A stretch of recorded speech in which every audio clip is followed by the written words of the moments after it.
I'm Xavier, and I used to work the night shift back in my local mall as a security guard. If I remember correctly, there was 3 of us on the night shift. Me, Sean, and my good friend Clint. I'd usually patrol around the mall next to my buddy, and Sean would usually go on his own. I'd arrive first, Sean would follow minutes later, and Clint would arrive the latest, and it's like that every night. Sean and we didn't really talk much during my time in the job.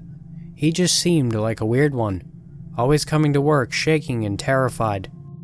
Pelted in sweat before he could even walk a good distance away from the entrance. He's so weird, that guy. I remember Clint telling me one night.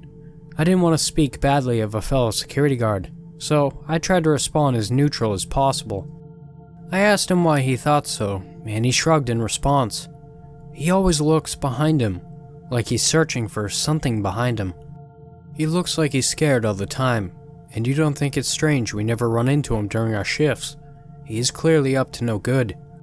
I'm sure he has a good reason why, I responded, unsure of my answer myself. I too started to get suspicious of our coworkers' behavior, and that suspicion skyrocketed when my friend Clint brought this topic up. The next night, Clint and I were walking around the mall as usual, with the lights shut off hours prior, and the only light shining through the dark hallways was the light of our mini flashlights we brought. I remember talking to Clint about basketball, one of our favorite sports, when another light shone from in front of us. It didn't take us very long to know it was Sean. Hey, I'm going to the restroom for a while. Go on without me, Clint said, excusing himself as he disappeared into the darkness. That left Sean and I alone, and I'd be lying if I said I wasn't terrified of being in the same room as him. So, where have you been? I asked, wrapping my hands around the bottle of pepper spray I always kept in my pocket. He looked around for a while before gesturing to me to come closer. There's something weird going on around this mall, he whispered, his voice shaky as he spoke. I probably should have whipped out the bottle of pepper spray and used it against him. I just had to let him continue speaking that night. Oh yeah, like what? I feel like there's an intruder hiding in the mall, he said, noting nothing that serious ever happens in this small town, so I found myself doubting him. I nodded in response, for the sake of being nice. If there was an intruder, I'm pretty sure me and Clint would have caught him by now. His eyebrows seized, a confused expression replacing his terrified one. Clint. Who's Clint? My heart fell. Clint Bacon, the new guy? What new guy? It's just us working the night shift. You've got to be messing with me. Clint, the guy who always arrives late. You don't know him? I was begging him to nod or at least show some recognition, at least to calm my nerves. He didn't. I pulled out my phone and showed him a picture I'd taken with Clint. This guy, you don't know him? That's just a picture of yourself. Is this a prank? I quit my job the next day, and I've decided to move back with my family. I still don't know who Clint really is, or if I'd been delusional all this time. I clicked the little button on the top of my black ballpoint pen that occupied my right hand, and spun it around between my fingers. I felt a slight yawn coming on, but I clenched the muscles in my jaw as hard as I could, and rejected the suggestion, doing my best to appear as stoic as I can in the face of the Goliath that was the lack of sleep. I placed my hand over my face and rubbed my heavy bags that marred my lower eyes a couple of times, doing my best to at least dissipate their presence a little bit. Hopefully, I wouldn't have to put on such an act for much longer. My weary eyes drooped down to the little digital clock display in the bottom right corner of the cashier's computer that I was stationed at, and I noticed the time, 1:40 a.m. Good, 20 minutes left and I can go home, take a shower, and sleep. I knew that sleep would most likely be pitiful at best. The full breadth of approaching finals was wearing down my psyche like flowing water smoothing over rocks, and I found that I was beginning to lose it a bit. Every moment was tense in some way, and preoccupied with the thoughts of grades and passing percents. Of course, this was partially my fault, since I had and still have a rather serious procrastination problem. But even though I consciously knew that I had been in more dire situations in the past, my worrying had possessed me. After shaking the sleepiness away, I figured that I should have probably started restocking some of the gum that we had in the front counter shelf, and I peered out into the store to make sure that no one was inside. Of course, nobody else was there, save for Cody, the manager, for the night who was dozed off in his office. I stepped out from the counter and began to make my way to the stockroom.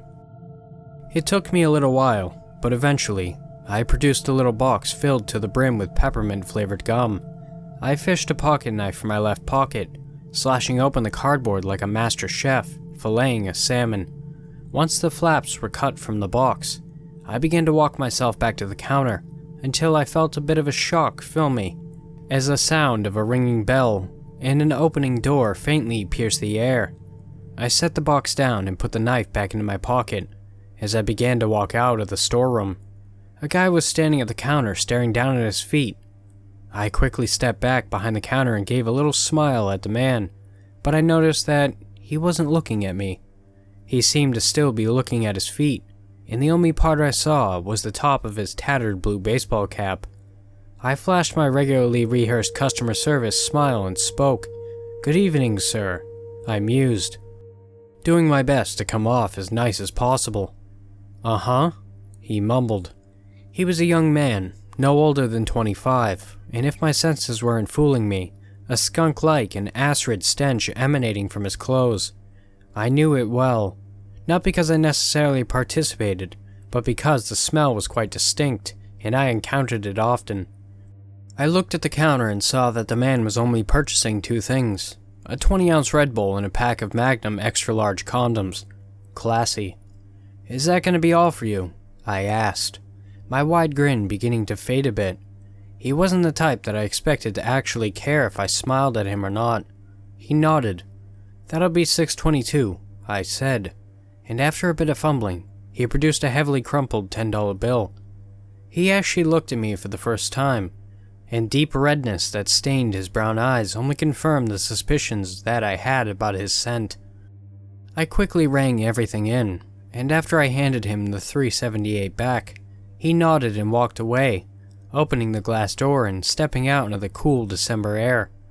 I let out a sigh of relief and closed my eyes. Most of the time, people at this time of night were rare, and when they did show up, they normally weren't too much to write up. They consisted of truck drivers, road trippers, late shift cops, and stoners, and most of the time the interactions were minimal at best. That was precisely why I stayed up until 2 a.m. on most weeknights. The job was beyond easy, and I got a pretty decent wage considering that all I did was stock the shelves in the early part of the night, and stand in a single spot for the later part. The work was easy, but far from fulfilling in any sense. Of course, the simplicity and isolation made the work beyond boring, and each time I donned the uniform, I felt an almost primal urge to tear it all off. But every Monday, Tuesday, Thursday, and Friday, I found myself bound behind the counter for 7 hours, chained by financial obligations and my pride. My eyes opened again and I spotted the digital clock again, 1:42 a.m. Now only 18 more minutes. He smiled at me in a way that made me feel sick to my stomach.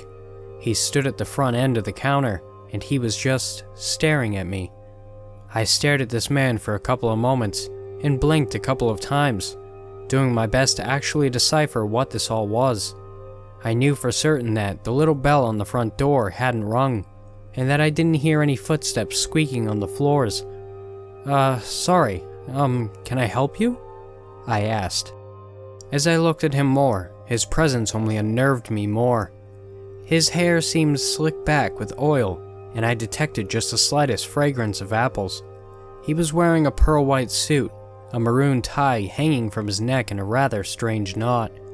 The silk fabric seemed layered, and each layer rippled like waves. I didn't know it at the time, but the knot was called an eldridge knot. A similarly maroon handkerchief poked its head out from his shirt pocket. Evening, and yes, I suppose I could use some help. He spoke, his voice rather deep, and full-bodied, despite the fact that he couldn't have been more than 5'5". He seemed to have an accent of sorts. It sounded just slightly English, but I never have, before or since, heard anyone else speak like that. I swallowed a bit and did my best to maintain my plastic customer smile. I couldn't help but feel like I was vulnerable and naked, like a rabbit nibbling on grass as a coyote bounds towards it. He was looking at me, but not into my eyes. He seemed to be peering at my chest more than anything else, and I sort of instinctually rubbed over it, making sure that nothing had soiled my uniform. "Well, do you need something? I could help you," I muttered. My normal cheery voice began to waver a little bit. He nodded and held out a single red pen. It was still in its box. This addled me even more, since the only pens we sold came in bulk. I didn't think we sold anything except cheap black pens. This was a gas station, not a Staples. "Is that going to be all for you tonight?" I asked, inhaling after speaking. He gave me a hungry grin and laughed a bit. "We'll see," he spoke.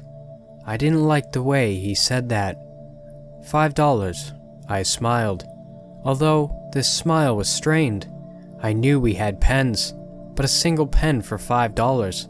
This man began to dig around in his pockets, and as he did, he left me with more free time to actually ponder what had just occurred. I didn't hear the bell ring, nor did I hear footsteps, nor did I hear a door open. The guy with the blue hat left, and I closed my eyes, and then he was just there. Am I sleep deprived? Am I losing it? He slid a clean $10 bill across the counter and smiled in that same way again. I picked it up and examined it, furrowing my brow just a little bit. Sometimes, the other cashiers and I would collect the really old coins that we had received. The oldest one I ever got was a quarter from 1959, back when they made the quarters out of silver. The bill was almost certainly older than that. I almost held it up to the light just to verify that it was real US currency, and that this wasn't just an artistically liberal counterfeit. I cashed it in and gave him his change, making sure to slide the $5 across the counter again, and I breathed a slight sigh of relief as he shoved the bill into his pocket and began to walk away. Before he left, he stopped and turned around, his fox-like smirking undoing the relief I felt. "You know, I think I forgot something," he voiced, his tone clear and concise. Unlike me, this man was the very definition of comfortable. He unbuttoned the suit he was wearing and folded the sport coat, laying it over some boxes. He then began to whistle as he produced a stiletto knife, the sharp clack of the blade paralyzing my heart for a second. His blade gleamed and the reflected light glared harshly, like the eyes of a snake in the grass. My left hand shivered as if I was standing outside in the cold, and it dipped into my left pocket, weakly gripping my own knife, my index finger ready on the lever action. He cut the box that had the pen in it open, and he tossed the box away. He pushed a button on the ivory handle, and the angry blade retracted back into the body of the weapon, like a turtle's neck retracting back into its shell. He clicked the button on the newly opened pen and began to scribble on his hand, until bright streaks of red began to track his pale skin, like open cuts. He smiled again, and placed his elbows on the counter, leaning over it a bit. I backed away, more out of natural instinct than anything else. He must have detected my discomfort, and he held both his hands up, leaning away from the counter, showing me nothing but the red pen, intertwined in the fingers of his left hand and his pallid palms. "Sorry there, Mike. I should have asked you for yours before I pulled mine out. Trust me, I mean no harm." He nodded, innocently. It was an innocence I would have trusted if he didn't know my name, and more importantly, if he didn't know I had my knife on me. There was a small pause and he grinned again. "Huh. It's Mike, right?" he asked, rubbing the back of his neck a bit, almost like he was flustered. It's Michael," I forced out, through paralyzed vocal cords. The man tensed up and clenched his jaw. cringing a bit as I told him my name, almost like I had just cursed in front of his kids or something, although his expression dissipated rather quickly. "Ah yes, Mike," he spoke, placing a slight emphasis on the Mike part. "You know, that kid that just walked out of here thought you were a rather nice cashier. Most of the people Brandon Miller has ever dealt with have been rather mean. You were nice for a change, even if you did judge him for his purchases." He smirked once again. For a moment, I stared at the man's nose, finding myself unable and unwilling to actually look him in the eyes. "How did you—" "I know things. I know a lot of things. Things about you in this place, and everyone who's entered it," he said, almost like he was announcing it to an audience. He then paused and smirked, although this time his smirk was 10 times wider than before, and the malevolence behind it made my knees begin to shake a bit. "Things that you might want to know," he added, as he crept up the counter with his elbows a bit. I found my confidence and spoke up. "Who are you?" I asked, furrowing my brow at the man, as I clenched the knife a bit harder. My teeth were gritted now, and I was too scared to assume that this guy was just some weirdo. The fact that he knew my name was creepy, but he knew about the guy who had just left the store, and most importantly, he knew what I was thinking. "That'll come later, Mike. For now, I'd like to interest you in some knowledge," he spoke. I gritted my teeth harder and responded. "Listen, I don't need anything," I asserted, standing up a bit straighter now. He laughed. "Are you sure about that, Mike? You don't want to know the answers to that Basics of Economics Principles class. You don't want to know why Audrey just can't give you that time of the day, even though you've expressed your feelings already. What? You don't even want to know what's going to happen to that Brandon Miller kid," he exclaimed before smirking. No, He's going to hit a tree at 55 miles per hour, Mike. He's going to mistake a shadow for a deer.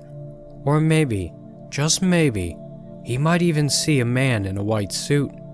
And he's gonna swerve to his right, and he'll strike an 82-year-old oak tree, and his head will hit the bark, and he'll die on impact. Isn't that sad?" he asked.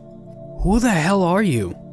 I shouted over him, pulling the knife from my pocket and flicking it open, the matte black blade contrasting with the harsh white of the fluorescent lights above us.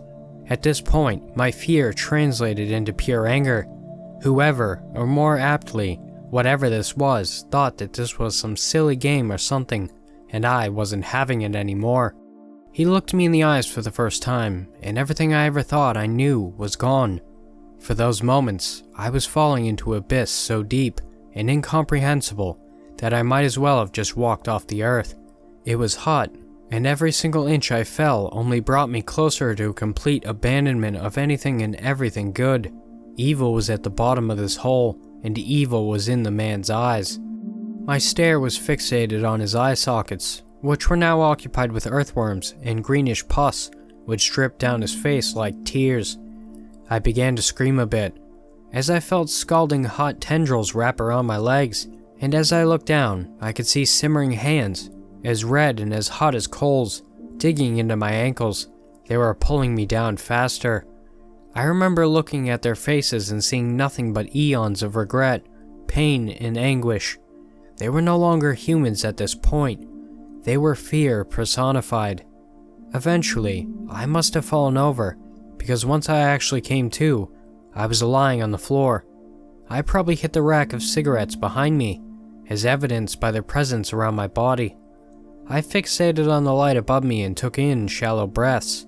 Then, when I heard footsteps coming around the corner, I began to sob a little bit. "Mike, I just wanted to talk to you." He smiled.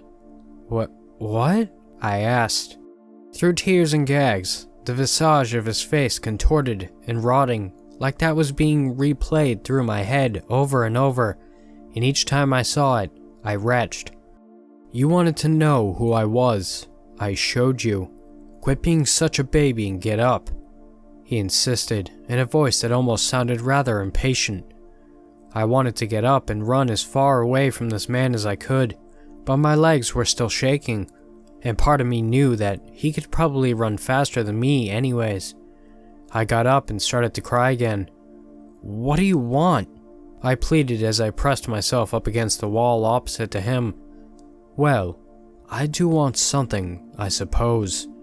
Although I'm not going to take anything from you without providing something back." He sneered before speaking again. "It'll be just a friendly little transaction, kind of like how you sold me the pen. I plan to offer you all the knowledge that you could ever need. In return, you'd have to pledge a part of yourself to me. That's all there is to it." He proposed, that same smile on his face. "No," I countered. He seemed a little dumbfounded for a bit, before asking again. "Mike, you have nothing physical to lose from this. You're working at a gas station during the night shift. The things I know would make you a millionaire. You'd own like 50 of these places." He mused. "No, I don't want this," I said again, making sure to repress any sort of forcefulness that I could have conveyed, just in case he decided to look at me again. He frowned a bit and shrugged. "You seem to need a bit more convincing, Mike." He smiled as he reached into his pocket and pulled out a hefty wad of cash. It was almost as thick as a Bible, and from what I could tell, they were all $100 bills. "You know how much work you'd have to do to make this much money?" he asked. No, I do. 2,880 hours.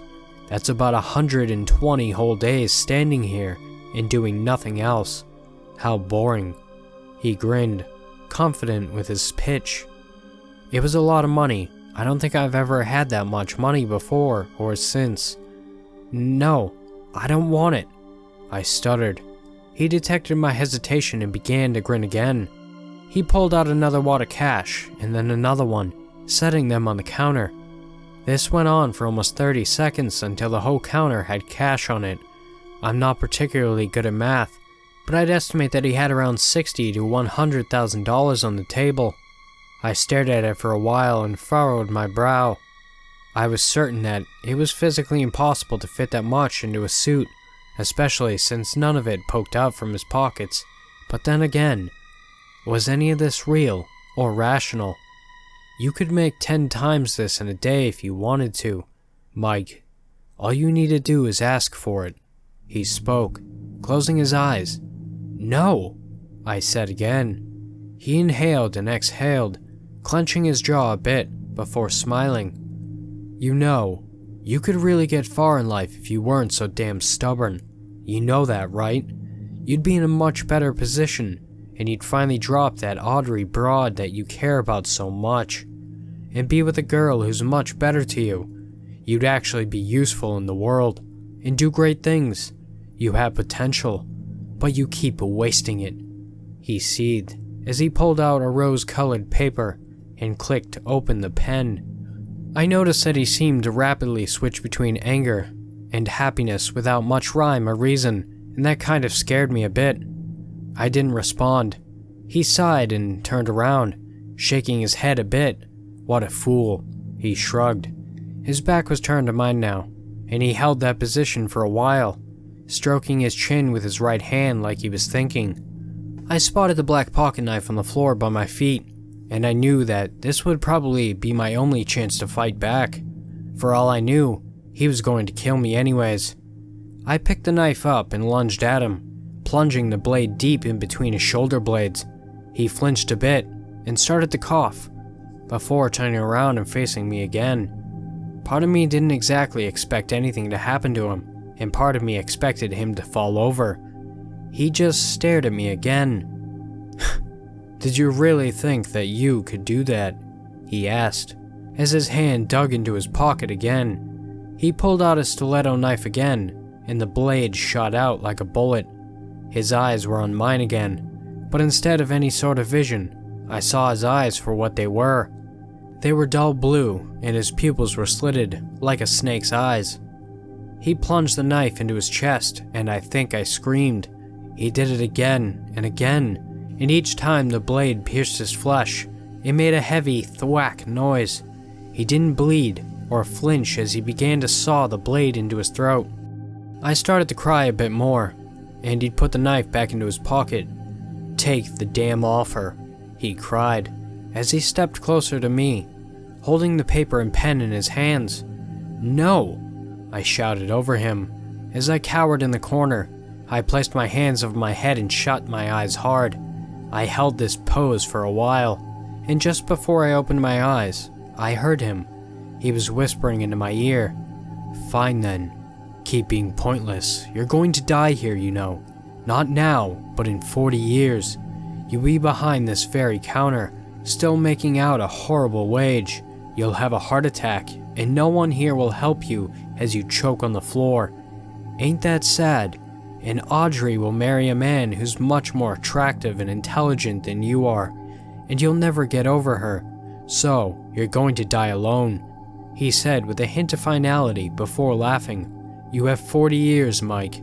When you come to your senses, I'll get you. I always do." I opened my eyes and I was back on my feet. I blinked a couple of times and stared around the store. Nothing had happened. As far as I could tell, everything was in order. No cigarettes were on the floor, and nothing had really changed. Most importantly, the man was gone. He was physically gone at least. Cody was still sleeping in the manager's room, and I was alone again. I checked the time rather instinctively and laughed just a bit. 1:42 a.m. Of course it was. At the very least, the experience put matters of exams in the back of my mind for good, and the 18 minutes went by in a breeze. Nobody else came in that night, and as I clocked out and sat in my car, I began to cry again. Eventually, after consoling myself enough to drive, I made the trip home. I intentionally took the long way home this time, since I figured that the relaxing lull of the road would do at least a little bit to calm my mind. I knew it wouldn't calm me, but I figured I would try anyway. I wish I didn't. I could see sirens flashing in the distance, and I felt rather sick to my stomach as I approached the scene. Thank goodness I didn't see his body, but the paramedics had taken it to the morgue a while ago. But I saw something that still made me double over and almost swerve off the road. It was a blue baseball cap, laying on its side about 20 feet away from the wreck. I remember crying again. As I got back home and started to take a long and warm shower, I began to just think a bit more. I hated the sight of his eyes, and I felt dizzy each time that part replayed in my head, and I mostly focused on the last thing he ever said. I was going to get a degree in civil engineering. How the hell could I end up in a gas station? I very quickly remembered that I was almost failing 2 of my classes, and I felt dizzy again. All of these things occupied my mind for days. I think it took me a day and a half after the whole thing before I fell asleep again, and my sleep was poor and plagued with nightmares. As the time to my finals draws closer and closer, I realize that I probably will in fact fail the exams, and in turn, fail the whole class, and flunk out. Audrey also told me that she met a guy on some dating website that he was really cool and different.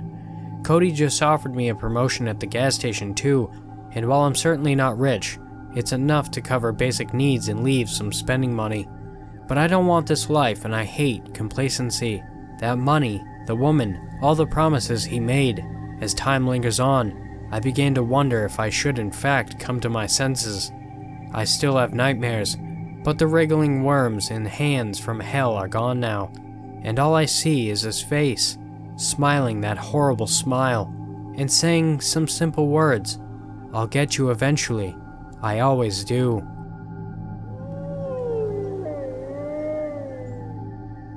When you work in a psychiatric hospital, nearly everyone has a story.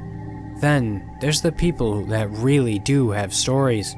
Having found poor souls who couldn't take it on the side of the fence anymore, usually hung from a tree, along the long avenue that stretches the length of the hospital. Lucky for me, as I get to walk that long stretch of road each time I come to work. It leads right to what remains of the old orchard, and my clinic. A 10-year-old purpose-built facility, bright and modern. stark almost in comparison to the old crumbling 1900s building just opposite, with their towered roofs and cold stone brickwork. In the summer, this isn't so bad. In the winter, it's downright terrible. Surrounded by trees and high bushes, my imagination more often than not runs riot when I walk out of the grounds to catch my bus home. But the road isn't what the story is about. I'd only been working in the clinic for a few weeks. It was February, and came with it the long dark mornings and the long dark evenings. There wasn't much to do on these long shifts except talk. No one wanted to venture outside in the cold. I was curious about the clinic. I wondered how long it had been open for. Speaking to a new colleague, I found out that it had only been open for 10 years, and part of the old orchard had been raised in order to create the space for the building. She told me there is around 30% of the orchard left, as can be seen from the back of the building. Best thing they could have done cutting down all of those trees. Being somewhat of an eco-hippie at heart, and not really garnering her meaning, I was confused by this and said so. Reduces the temptation, you know? Too many people saw the easy way out in the orchard. Oh, I see what she is getting at. I feel silly for not understanding, but my morbid curiosity overrides all that, and I question her further. The last death was just before the clinic was built. A young girl, admitted to the main hospital with some sort of hysterical reaction after her boyfriend died of a drug overdose. She was found hanged in the orchard, and she used her boyfriend's football scarf. So, I guess the clinic's built right on top of this wretched place of ground then. Pretty much. Some people even think they have seen her. She's always standing outside the windows, looking in. You know how at night, with the light on, you can only see your own reflection in the window. That's when you catch a glimpse of her. I laughed. Only the ha-ha part kind of withers in my throat and doesn't come out. For some reason, I'm super spooked by what she told me, and the fact that she's a little old African lady telling me this in a thick accent has made me buy into it even more. A patient calls me away. I go to attend to their needs and the conversation is soon forgotten. Forward to a few weeks later. I'm working nights, not for the first time, but for the first time in the clinic. A patient calls me to supervise them using a razor, a safety measure for their and other patients' safety. I'm standing at their door, and I can see the patient in the ensuite of the room, shaving away. I close my eyes and yawn, and when I open them, they are resting at the windows. There's nothing exciting for a view, just a big wooden fence and a hedge swaying softly in the breeze. I sense movement in the window, and for the most brief of moments, I catch a glimpse of what I think is myself reflected in the window. Only, it's not me. The face is too hollow, the eyes are too sunken, and oddly, I don't appear to have any glasses on. I reach up instinctively to touch my face to check for my glasses, but I don't even reach that far before the goosebumps cascade over my body. As I'm watching, the face transforms back into my own, glasses and all. The last thing to fade in the reflection is a smear of white and blue around my neck. I'm startled back to reality by my patient chirping, telling me they've finished with the razor. He comes out of his end suit to hand it to me and says, "Crap, are you alright?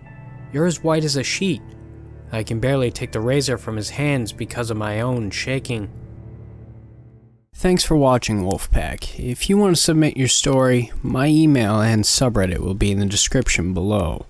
And also, if you're not subscribed, please do if you want. And don't forget to like and comment as well. Have beautiful nightmares. And I will see you next time.